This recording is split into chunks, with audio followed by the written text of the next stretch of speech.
MCQ অংশে কমপক্ষে 30% নম্বর পেতে হবে। এভাবে গণিত, পদার্থবিজ্ঞান এবং রসায়ন এই তিনটির বিষয়ক্রম অনুসারে মেধাক্রম তৈরি করা হবে। বিজ্ঞান প্রকৌশল ও প্রযুক্তিবিদ্যা স্কুল, খুলনা বিশ্ববিদ্যালয়। স্নাতক সম্মান, প্রথম বর্ষের ভর্তির নিয়মাবলী, শিক্ষাবর্ষ 2024-25। দেখো, খুলনা বিশ্ববিদ্যালয় এর 2024-25 শিক্ষাবর্ষে এই ইউনিটে মোট 8টি ডিসিপ্লিন তথা 8টি ডিপার্টমেন্ট রয়েছে। ডিপার্টমেন্টগুলো নিয়ে আমরা একটু পরেই জানতে পারবো। তার আগে চলো আমরা অন্যান্য তথ্যাদি দেখে নিই। দেখো, 2021 অথবা 2022 সালে অনুষ্ঠিত এইচএসসি এবং 2023 অথবা 24 সালে অনুষ্ঠিত এইচএসসি সমান পরীক্ষায় উত্তীর্ণ শিক্ষার্থীরা অংশগ্রহণ করতে পারবে, তথা তোমরা যারা সেকেন্ড টাইমার রয়েছে তোমরাও এখানে আবেদন করতে পারবে। প্রার্থীকে এসএসসি এবং এইচএসসি পরীক্ষায় কমপক্ষে জিপিএ 4.00 পেতে হবে।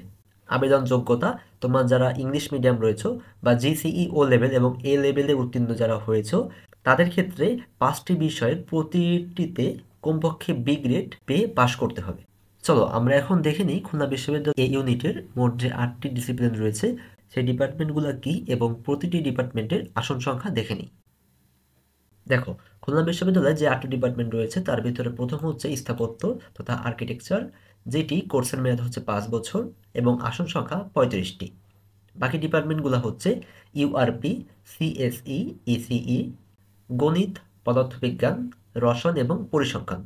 এই ডিপার্টমেন্টগুলোর প্রতিটার কোর্সের মেয়াদ 4 বছর এবং সিট সংখ্যা বা আসন সংখ্যা পাশে দেওয়া রয়েছে।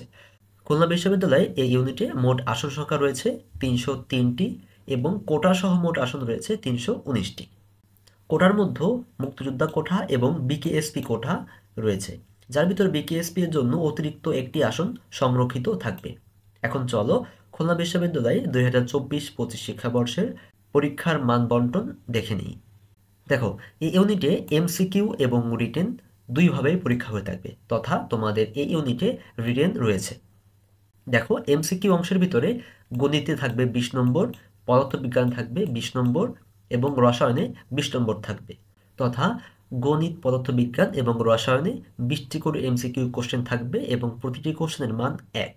এবং তোমরা সকলেই অবগত রয়েছো যে প্রতিটি ভুল উত্তরের জন্য 0.25 মার্ক কাটা হবে, তথা 4টি ভুল উত্তরের জন্য 1টি মার্ক কেটে নেওয়া হবে। এবং তোমাদের এই 60টি এমসিকিউর জন্য মোট সময় দেওয়া হবে 45 মিনিট, তথা তোমার গণিত, পদার্থবিজ্ঞান এবং রসায়ন 60 মার্কের জন্য 45 মিনিট সময় দেওয়া হবে। এবার চলো লিখিত অংশ দেখা যাক। তোমাদের লিখিত অংশের জন্য ইংরেজি, গণিত এবং আইসিটি থেকে কোশ্চেন করা হবে। মোট নম্বর থাকবে 40। তোমাদের 8টি প্রশ্ন দেওয়া হবে এবং প্রতিটি প্রশ্নের মান 5, তথা 5 8 40। তোমাদের সময় দেওয়া হবে 45 মিনিট। দেখো, তোমরা আবার যারা স্থাপত্য তথা আর্কিটেকচার বিভাগে পরীক্ষা দিবে তোমাদের জন্য অঙ্কন পরীক্ষা হবে। অঙ্কন পরীক্ষার নম্বর 50 মিনিট এবং প্রশ্ন থাকবে 3 থেকে 4টা, তথা তোমাকে 3 থেকে 4টা অঙ্কন করতে হবে এবং পাশেই তোমাদের পরীক্ষার সময় দেওয়া হয়েছে। তোমাদের গণিত, পদার্থবিজ্ঞান, রসায়ন, ইংরেজি, আইসিটি এগুলোর লিখিত এবং এমসিকিউ প্রিপারেশনের জন্য ধাপে ধাপে ভিডিও আসবে। আশা করছি তোমরা আমাদের চ্যানেলের সঙ্গে থাকলে তোমাদের প্রিপারেশন এর অনেক সহযোগিতা হবে। এখন চলো আমাদের আবেদনের শেষ ডেট, পরীক্ষা কবে এবং রেজাল্ট কবে প্রকাশিত হবে সে সম্পর্কে দেখা যাক। দেখো, তোমাদের বিজ্ঞপ্তিতে খুব সুন্দর করে লেখা রয়েছে গণিত, পদার্থ, রসায়ন, আইসিটি ও ইংরেজি বিষয়ের ক্ষেত্রে উচ্চ মাধ্যমিক পাঠ্যসূচি অনুযায়ী ভর্তি পরীক্ষা অনুষ্ঠিত হবে, তথা তোমাদের এখানে যেসব কোশ্চেন করা হবে সবকিছুই তোমার উচ্চ মাধ্যমিক বই থেকে হবে। এবং তোমাকে এখানে লেখা রয়েছে এমসিকিউ এ প্রতিটি ভুল উত্তরের জন্য 25% নম্বর কাটা হবে, তথা একটি ভুল উত্তরের জন্য 0.25 এবং 4টি ভুল উত্তরের জন্য 1 মার্ক কাটা হবে। দেখো, আমরা এখন খুলনা বিশ্ববিদ্যালয়ে 2024-25 শিক্ষাবর্ষে আবেদনের শেষ ডেট কবে জেনে নিই।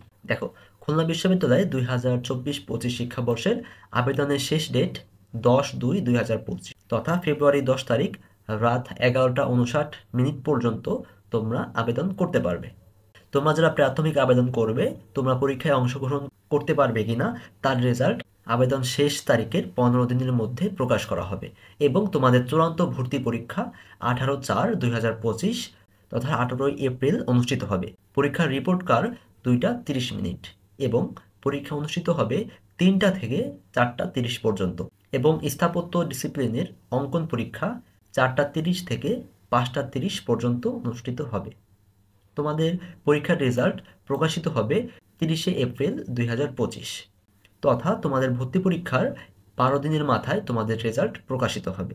এখন চলো তোমাদের পরীক্ষার মেধাক্রম কিভাবে প্রস্তুত করা হবে তথা তোমরা যারা পরীক্ষা দিবে তোমাদের রেজাল্ট কিভাবে তৈরি করা হবে সে সম্পর্কে ধারণা নেওয়া যাক। দেখো, মেধা তালিকায় স্থান লাভের জন্য সকল পরীক্ষার্থীকে পরীক্ষার প্রথম অংশে তথা এমসিকিউ অংশে কমপক্ষে 30% নম্বর পেতে হবে এবং তোমাদের মেধাক্রমটি অনুষ্ঠিত হবে এমসিকিউ এবং লিখিত পরীক্ষায় প্রাপ্ত নম্বরের ভিত্তিতে তথা এমসিকিউতে 30% নম্বর পেলে তোমাদের রেজাল্ট মেধাক্রমে প্রকাশিত হবে এবং তোমাদের মেধাক্রমটি আসবে এমসিকিউ এবং লিখিত উভয় পরীক্ষার যোগফলের মাধ্যমে। স্থাপত্য ডিসিপ্লিনের মেধাক্রম এমসিকিউ ও লিখিত পরীক্ষায় প্রাপ্ত নম্বর এবং দ্বিতীয় অংশে মুক্ত হস্তে অঙ্কন প্রাপ্ত নম্বরের যোগফলের ভিত্তিতে মেধাক্রম নির্ধারণ করা হবে। তথা তোমরা যারা আর্কিটেকচার বিভাগে পরীক্ষা দিবে তোমাদের ক্ষেত্রে এমসিকিউ লিখিত এবং তোমাদের অঙ্কন অংশের মোট নম্বরের যোগফলের মাধ্যমে তোমাদের মেধাক্রম নির্ধারণ করা হবে। দেখো, আরও একটি গুরুত্বপূর্ণ পয়েন্ট, সমান মোট নম্বর প্রাপ্ত পরীক্ষার্থীদের ক্ষেত্রে নিম্নলিখিত বিষয়ে প্রাপ্ত নম্বরের অগ্রাধিকারের ভিত্তিতে মেধাক্রম নির্ধারণ করা হবে। বিষয়ক্রম হলো গণিত, পদার্থবিজ্ঞান ও রসায়ন। তথা এই থেকে বোঝা যায় তোমরা যদি 4, 5 বা 3 জন একই নম্বর পেয়ে থাকো সেক্ষেত্রে তোমাদের ভিতরে যে গণিতে বেশি নম্বর পেয়েছে সে মেধাক্রমে আগে আসবে এবং এভাবে গণিত, পদার্থবিজ্ঞান এবং রসায়ন এই 3টির বিষয়ক্রম অনুসারে মেধাক্রম তৈরি করা হবে। আশা করছি তুমি খুলনা বিশ্ববিদ্যালয় এর এই ইউনিট এর সকল বিষয়ে বুঝতে পেরেছ। যদি তোমার কোনো বিষয় নিয়ে কোনো প্রশ্ন থাকে তুমি কমেন্টে জানাতে পারো, আমি অবশ্যই চেষ্টা করব তোমার কমেন্টের উত্তর দেওয়ার। পরবর্তীতে তুমি এই ইউনিট এর কোন বিষয় নিয়ে ভিডিও চাও তুমি কমেন্টে জানাতে পারো, আমি চেষ্টা করব সে বিষয় নিয়ে ভিডিও তৈরি করার। তো দেখা হচ্ছে তোমাদের সঙ্গে পরবর্তী ভিডিওতে। সে পর্যন্ত সবাই ভালো থাকো, সুস্থ থাকো। আসসালামু আলাইকুম।